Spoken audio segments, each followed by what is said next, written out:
Hi friends, welcome to news pocket. Israel ప్రధాని Benjamin Netanyahu ఒక పెద్ద తప్పిదానికే పాల్పడినట్టు స్పష్టంగా అర్థమవుతుంది. రీసెంట్గా ఖతార్లోని దోహాలో ఇజ్రాయెల్ వైమానిక దాడులకు పాల్పడింది. ఈ దాడులను మొసాద్ వ్యతిరేకించినా కూడా నెతన్యాహుతో ఆలోచించి ఈ దాడులను చేసినట్లు తెలుస్తుంది. దీనివల్ల ఇజ్రాయెల్కు గతంలో ఎన్నడూ లేనంత పెద్ద ఎదురు దెబ్బే తగిలినట్లయింది. ఇదొక చారిత్రక తప్పిదంగా మిగిలిపోనుంది అని రక్షణ వర్గాలు చెబుతూ ఉన్నాయి. మొసాద్ ఎంతో చెప్పింది దీనిపై, అయినా కూడా నెతన్యాహు వినకపోవడం వల్లే ఇంత పెద్ద తప్పిదం జరిగింది అని ఇప్పుడిప్పుడే వస్తున్న వార్తల ద్వారా తెలుస్తుంది. అయితే ఇజ్రాయెల్ ఎందుకు ఈ తప్పు చేసింది, మొసాద్ ఏమని చెప్పింది అనే విషయాలను ఈ వీడియోలో తెలుసుకుందాం. అంతకంటే ముందు ఈ ఛానల్ను రీసెంట్గానే స్టార్ట్ చేసాం. ఈ ఛానల్ను వెంటనే సబ్స్క్రైబ్ చేసుకుని బెల్ ఐకాన్ను క్లిక్ చేయడం అస్సలు మర్చిపోవద్దు. ఇక డీటెయిల్స్లోకి వెళ్తే, రీసెంట్గానే ఖతార్లోని దోహాలో హమాస్ టాప్ అధినేతలతో ఖతార్ అధికారులు శాంతి చర్చల కోసం దోహాలో ఒక మీటింగ్ను ఏర్పాటు చేశారు. ఇందులో హమాస్ టాప్ అధినేతలు సైతం పాల్గొన్నారు.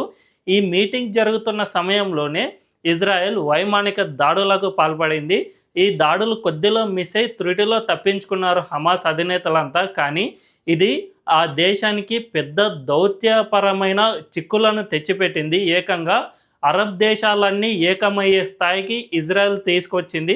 జనరల్గా ఇప్పటి వరకు ఇజ్రాయెల్ ఏ దేశంపై దాడి చేసింది అంటే ఇరాన్, ఇరాక్ ఇటువంటి దేశాలపై ఎన్నోసార్లు దాడులు చేసింది. అయినా కూడా అరబ్ దేశాలు ఎప్పుడూ ఏకం కాలేదు. కానీ ఫర్ ది ఫస్ట్ టైం ఖతార్పై ఎప్పుడైతే దాడులకు పాల్పడిందో దీంతో అరబ్ దేశాలన్నీ ఒక నిర్ణయానికి వచ్చాయి. అదేమిటంటే, ఇక మనందరం నాటో లాంటి ఒక కూటమిని ఏర్పాటు చేసుకుందాం, అప్పుడైతేనే మనం క్షేమంగా ఉంటాం. లేదంటే ఇజ్రాయెల్ ఈ విధంగానే దాడులకు పాల్పడుతూ ఉంటుంది, తద్వారా మనం చాలా నష్టపోతాం అని అరబ్ దేశాలన్నీ ఒక నిర్ణయానికి వచ్చాయి. ఈజిప్ట్ ఇదే ప్రతిపాదనను తీసుకురాగా ప్రస్తుతం ఆయా దేశాల నడుమ దీనికి సంబంధించి చర్చలు జరుగుతూ ఉన్నాయి.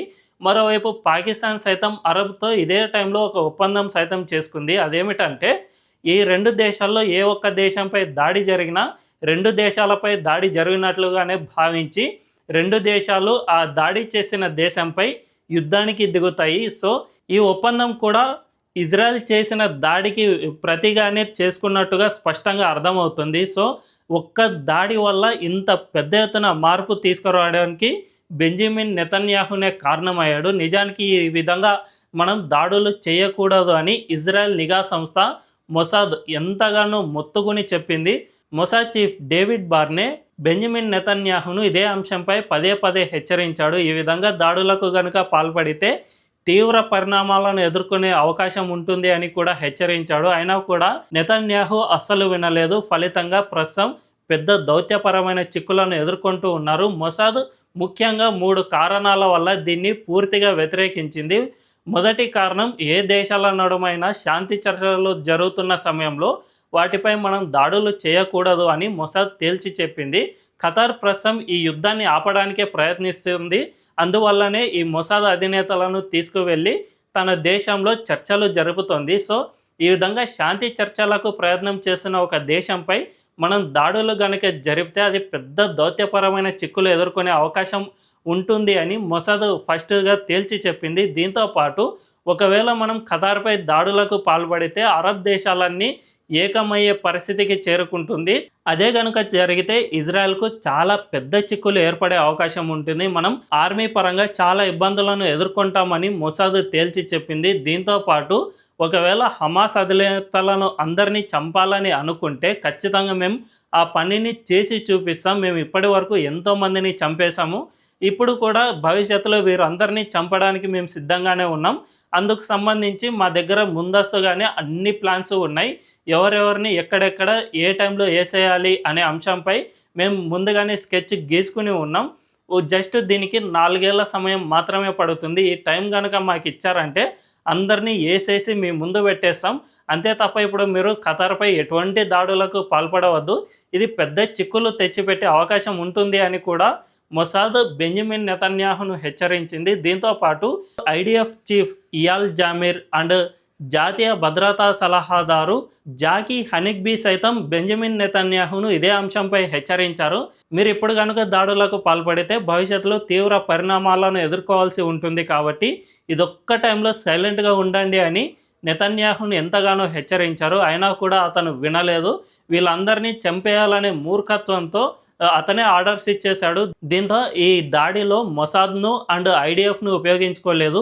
ఇజ్రాయెల్ ఎయిర్ ఫోర్స్‌ను ఉపయోగించుకుని ఈ దాడులకు పాల్పడింది. అయితే మొసాద్ దీంట్లో పాల్గొనలేదు కాబట్టి పిన్ పాయింట్ ప్రెసిషన్‌లో కొట్టడంలో పూర్తిగా విఫలం కావడంతో ఆ క్షిపణులు వేరే ప్రదేశంలో పడ్డాయి. దీంతో హమాస్ అధినేతలంతా త్రుటిలో తప్పించుకున్నారు. ఒక అధినేతకు మాత్రం గాయాలయ్యి అతను తప్పించుకున్నాడు. సో ఈ దాడిలో ఎవరూ కూడా ప్రాణాలు కోల్పోలేదు. సో దీన్ని బట్టి చూసుకుంటే ఇజ్రాయెల్ అనుకున్న ఆపరేషన్ పూర్తిగా ఫెయిల్ కావడంతో పాటు అనుకోని శత్రువులను కూడా ఇజ్రాయెల్ కొని తెచ్చుకున్నట్లయింది. అరబ్ దేశాలన్నీ ప్రస్తుతం ఏకమైపోయాయి. అప్పటి వరకు కాస్త అంతో కొంత ఇజ్రాయెల్కు స్నేహంగా ఉండే ఖతార్ సైతం ఇప్పుడు దూరమైన పరిస్థితి నెలకొంది. కాబట్టి బెంజమిన్ నెతన్యాహు ఈ విషయంలో చాలా పెద్ద తప్పిదమే చేసినట్లుగా మనందరికీ అర్థమవుతోంది. మొసాద్ చెప్పిన మాట ఖచ్చితంగా విని ఉంటే ఇప్పుడు ఈ పరిస్థితి వచ్చేది కాదు. అంతో కొంత అరబ్ దేశాల నుంచి దాడులను ఎదుర్కొనే అవకాశం లేకుండా కాస్త సేఫ్గా ఉండేవారు. ఈ ఇజ్రాయెల్ అనుకుంటే ఇరాన్పై లేదంటే యెమెన్పై ఇటువంటి దేశాలపై దాడులు చేసినా కూడా అరబ్ దేశాలు ఎప్పుడూ కూడా ఇజ్రాయెల్కు వ్యతిరేకంగా ఎటువంటి చర్యలు తీసుకోలేదు. కానీ ఫర్ ది ఫస్ట్ టైం ఖతార్పై దాడికి పాల్పడడంతో అరబ్ దేశాలన్నీ అలర్ట్ అయ్యాయి. ఇక మేము ఇజ్రాయెల్ను ఎదుర్కోకపోతే లేదంటే దానికి ప్రతిగా మేము సిద్ధం కాకుండా ఉంటే ఖచ్చితంగా ఆ దేశంపై తమకు కూడా ఎప్పుడో ఒకసారి ఇబ్బందులు రాక తప్పదు అని ఆయా దేశాలు భావించాయి. అందుకే రీసెంట్గా జరిగిన ఇస్లామిక్ నేషన్స్ సమావేశంలో కూడా ఈజిప్ట్ ఇదే అంశాన్ని తెరపైకి తెచ్చింది. మనం నాటో లాంటి కూటమిని ఏర్పాటు చేసుకోవాలని చెప్పింది. దీంతో ఈ దేశాలు ఇప్పుడిప్పుడే దీనిపై సంప్రదింపులు జరుపుతూ ఉన్నాయి. త్వరలో ఇటువంటి కూటమి ఏర్పాటు అయినా కూడా ఆశ్చర్యపోనక్కర్లేదు. సో బెంజమిన్ నెతన్యాహు గతంలో ఎన్నడూ చేయనంత చారిత్రాత్మక తప్పిదం చేసినట్లు స్పష్టంగా అర్థమవుతుంది. ఈ వీడియో కనుక మీకు నచ్చినట్లయితే ఖచ్చితంగా మా ఛానల్ను సబ్స్క్రైబ్ చేసుకోండి అండ్ బెల్ ఐకాన్ను క్లిక్ చేయడం అస్సలు మర్చిపోవద్దు. Thank you.